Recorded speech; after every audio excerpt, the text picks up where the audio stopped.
श्री शिवाय नमस्तुभ्यम।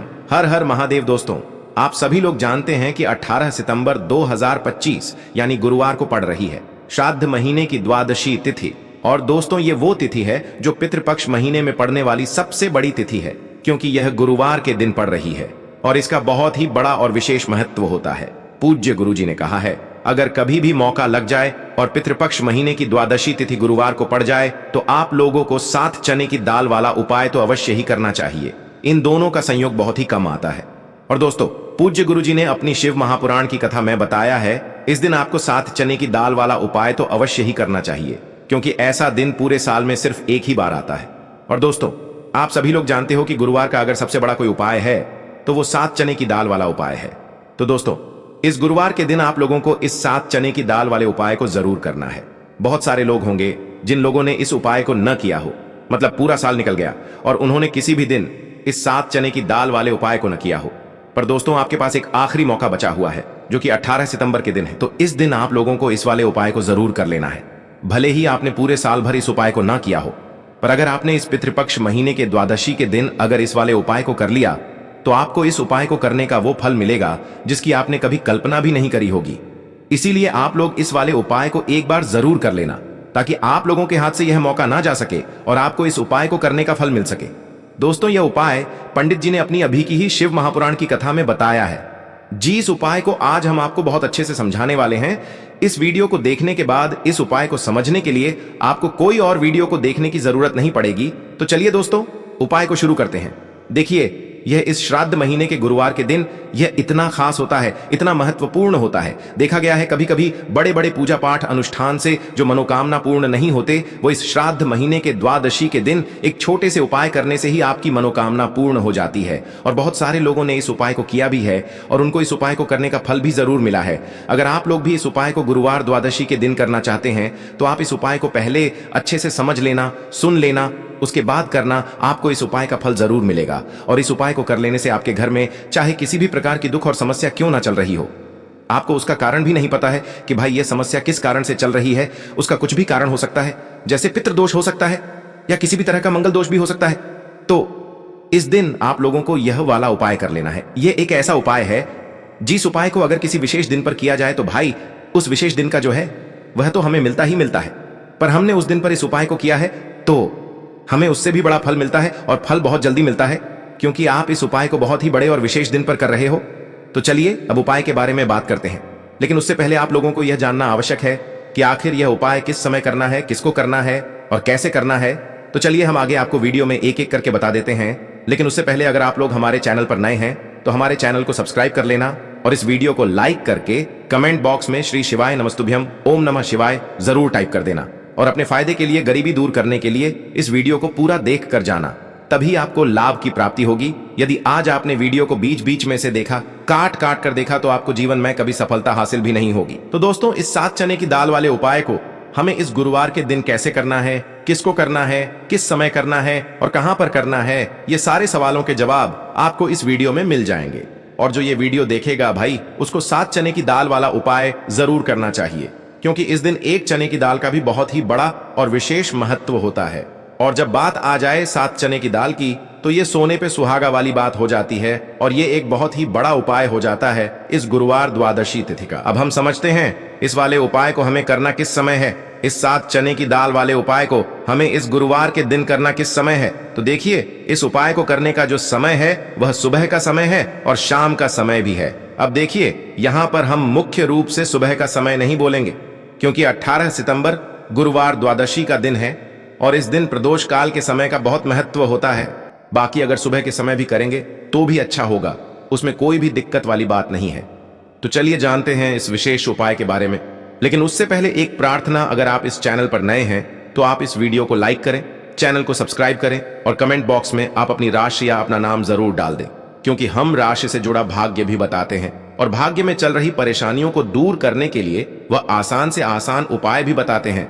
तो चलिए अब हम अपने सबसे पहले उपाय की बात कर लेते हैं। देखिए, पहला और दूसरा उपाय दोनों ही बहुत ही खास है और तीसरा उपाय धन प्राप्ति का उपाय होने वाला है। देखो, अब पहला उपाय जो है वो आपको धन प्राप्ति और पारिवारिक सुख शांति के लिए होगा। दूसरा उपाय आपके मान सम्मान और सुख की प्राप्ति के लिए है। वीडियो पूरा जरूर देखना और आगे बढ़ने से पहले वीडियो को एक लाइक जरूर करना। देखिए, सबसे पहले हम जान लेते हैं गुरुजी द्वारा बताए गए पहले उपाय के बारे में। देखो, इस उपाय के लिए आपको लेना है एक गोल बाती का दीपक। आप चाहें तो मिट्टी का ले सकते हैं या फिर घर से शुद्ध आटा मढ़कर उसका दीपक आप तैयार कर सकते हैं। इसके बाद आपको लेना है शुद्ध गाय का घी। अगर वो नहीं है तो कोई भी देसी घी इस्तेमाल कर सकते हैं, जिससे आपको दीपक प्रज्वलित करना है। देखो, अब ये सब सामग्री लेकर आपको जाना है प्रदोष काल में आपके घर पर तुलसी जी के घेरे के पास में। देखो, ये उपाय तो आपको अवश्य करना है। देखो, वहां पहुंचकर सबसे पहले वो दीपक आपको प्रज्वलित कर देना है और ओम नमो भगवते वासुदेवाय नमः का 11 बार जाप करना है। उसके बाद आपको अपने सीधे हाथ में थोड़ी हल्दी लेकर उस दीपक में अपना नाम और गोत्र बोलते हुए डाल देना है। उसके बाद माता लक्ष्मी से आपको प्रार्थना करना है कि हे महालक्ष्मी, हमारी सभी दुख तकलीफों को दूर करो। हे महादेव, हमारे सब दुख कष्टों को खत्म करो। इस भावना से आपको ये उपाय करना है। चलिए, अब बात कर लेते हैं दूसरे उपाय की। दोस्तों, आप सभी जानते हैं कि सोमवार का दिन समर्पित होता है भगवान महादेव को, यानी कि भगवान पार्वती को सोमवार का दिन समर्पित होता है। और जब भी हम शिवलिंग के ऊपर कोई भी उपाय करते हैं तो इससे हमें एक साथ भगवान महादेव की और पार्वती की कृपा प्राप्त हो जाती है। देखिए दोस्तों, गुरुदेव ने बताया है कि सोमवार के दिन किया जाने वाला यह सबसे खास और सर्वश्रेष्ठ उपाय है। 7 चने की दाल लेनी है। देखिए, आप 7 चने की दाल भी ले सकते हैं या फिर 11 भी ले सकते हैं, 21 या फिर 108 चने की दाल भी ले सकते हैं।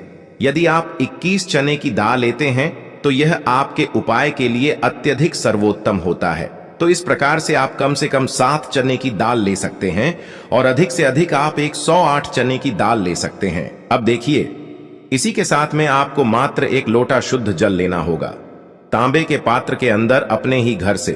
और साथ ही में आपको मात्र 1 से 2 गू के टुकड़े भी लेने हैं।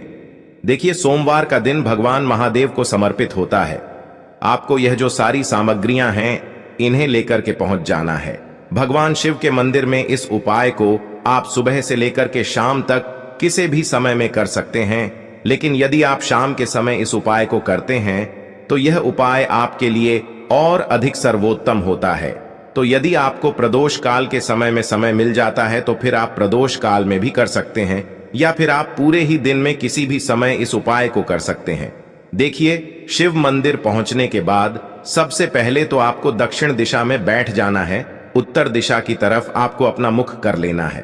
लेकिन यदि शिवालय में भीड़ है, शिव मंदिर में भीड़ है, तो फिर आप किसी भी दिशा में बैठकर इस उपाय को कर सकते हैं। तो देखिए, सबसे पहले आपके पास जो गुड़ के टुकड़े हैं, जो आप गुड़ के टुकड़े लेकर के आए थे, उन्हें आपको शिवलिंग के सामने ही जो आपके पास एक लोटा जल है, उस पात्र में आपको ये गुड़ के टुकड़े डाल देना है। इसी के साथ में आप जो चने की दाल लेकर के आए थे, चाहे आप 7 चने की दाल लेकर के आए हैं, 11, 21 जितने भी आप चने की दाल लेकर के आए हैं, इस चने की दाल के ऊपर आपको जो आपके पास गुड़ वाला जल आपने तैयार किया है, इसमें से थोड़ा सा जल आपको इस चने की दाल पर डाल लेना है।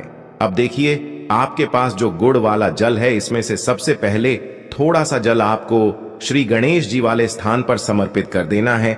श्री शिवाय नमस्तुभयम इस मंत्र का जाप करते हुए फिर थोड़ा सा जल आपको श्री कार्तिकी जी वाले स्थान पर समर्पित करना है। श्री शिवाय नमस्तुभयम इस मंत्र का जाप करते हुए फिर थोड़ा सा जल आपको माता अशोक सुंदरी वाले स्थान पर भी समर्पित करना है। श्री शिवाय नमस्तुभयम इस मंत्र का जाप करते हुए फिर थोड़ा सा जल आपको माता पार्वती के हस्त कमल पर समर्पित करना है और आपको श्री शिवाय नमस्तुभयम इस मंत्र का जाप कर लेना है।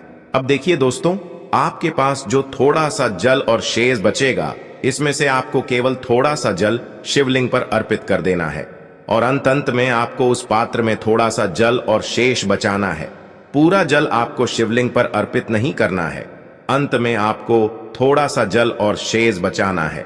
अब देखिए, आप जितनी भी चने की दाल लेकर के आए हैं, अगर आप 7 चने की दाल लेकर के आए हैं तो आपको 7 बार श्री शिवाय नमस्तुभयम इस मंत्र का स्मरण कर ले है। यदि आप 11 चने की दाल लेकर के आए हैं तो फिर आपको 11 बार इस मंत्र का जाप करना है। जितनी भी चने की दाल लेकर के आए हैं उतनी बार आपको श्री शिवाय नमस्तुभयम है इस मंत्र का जाप करना है और फिर आपको ये जो चने की दाल है इसे शिवलिंग के ऊपर ही समर्पित कर देनी है।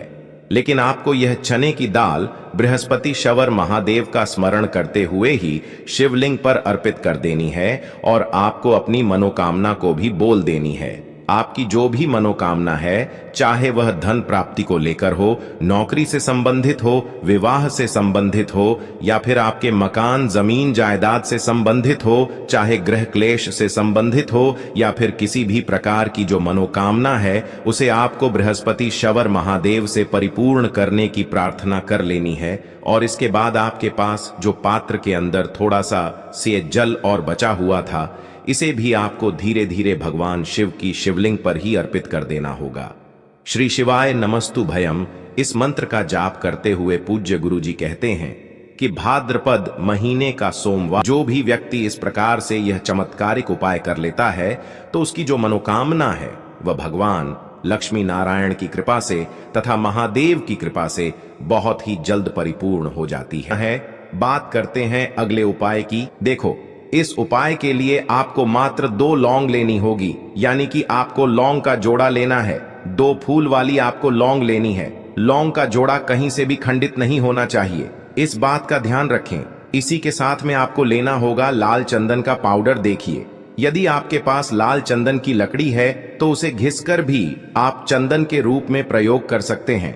यदि पाउडर है तो उसका भी आप अपने उपाय के लिए प्रयोग कर सकते हैं।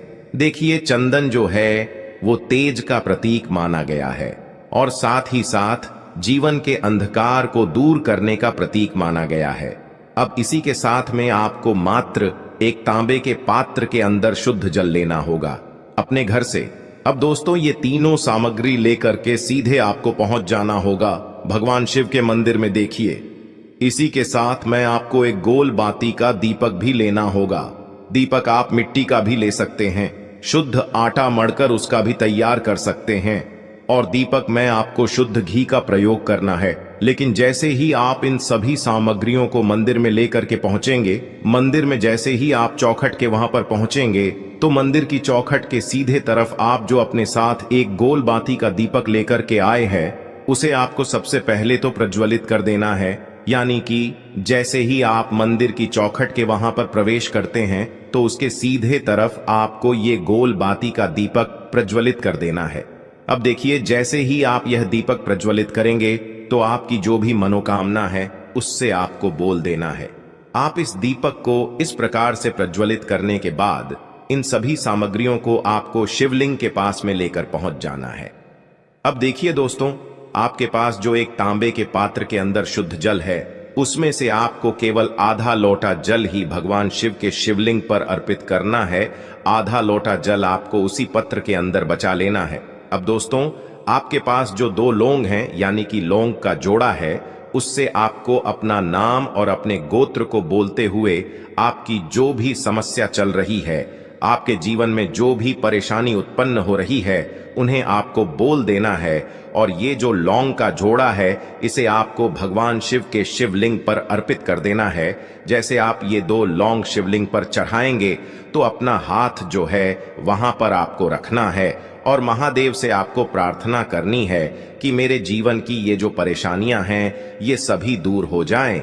यानी कि आपके जीवन में धन की संबंधित परेशानी चल रही है, कर्ज की समस्या चल रही है, बच्चों का पढ़ाई लिखाई में मन नहीं लग पा रहा है, घर के जो आर्थिक संकट है वह सभी दूर हो, व्यापार आपका ढंग से नहीं चल पा रहा है, घर में रोग की स्थिति बनी हुई है, यानी कि जिस भी प्रकार की आपकी समस्याएं हैं उसे आपको महादेव से बोल देना है और महादेव से इन सभी समस्याओं को दूर करने के लिए आपको प्रार्थना कर लेनी है। अब देखिए दोस्तों, आपने जो 2 लौंग शिवलिंग पर समर्पित की थी उससे आपको वहां से उठा लेना है और इन दोनों लौंग को आपको शिवलिंग से उठा करके सीधे उससे जल के पात्र के अंदर डाल देना है।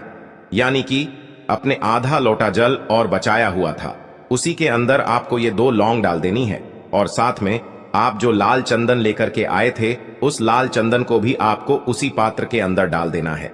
यानी कि आधा लोटा जल और बचा हुआ है तो उसी आधे लोटे जल के अंदर आपको ये लाल चंदन भी डाल देना है। अब देखिए इस आधे लोटे जल में है जिसमें अपने 2 लौंग डाली है, लाल चंदन डाला है, उसे सीधे लेकर के आपको पहुंचना है बेलपत्र के वृक्ष के। वहां पर देखिए बेलपत्र का वृक्ष यदि आपके घर पर है तो वहां पर आपको आ जाना है, आपके घर के आसपास कहीं भी है तो वहां पर आपको पहुंच जाना है। और उसके बाद आपका जो मुख है वह दिशा की ओर होना चाहिए और उसके बाद आपको अपना नाम और अपनी गोत्र को बोलना है और पुनः अपने जो भी परेशानियां शिवलिंग के पास में बोली थी उन्हें आपको वापस से बेलपत्र के वहां पर भी बोल देनी है। और ये जो आधा लोटा जल और है इससे आपको पूरा बेलपत्र के वृक्ष की जड़ DDH में श्री शिवाय नमस्तुभ्यम इस मंत्र का जाप करते हुए समर्पित कर देना है। तो बस इतना सा उपाय आपको करना है, जो भी आपकी परेशानी है, समस्या है, उससे महादेव निश्चित ही दूर करेंगे।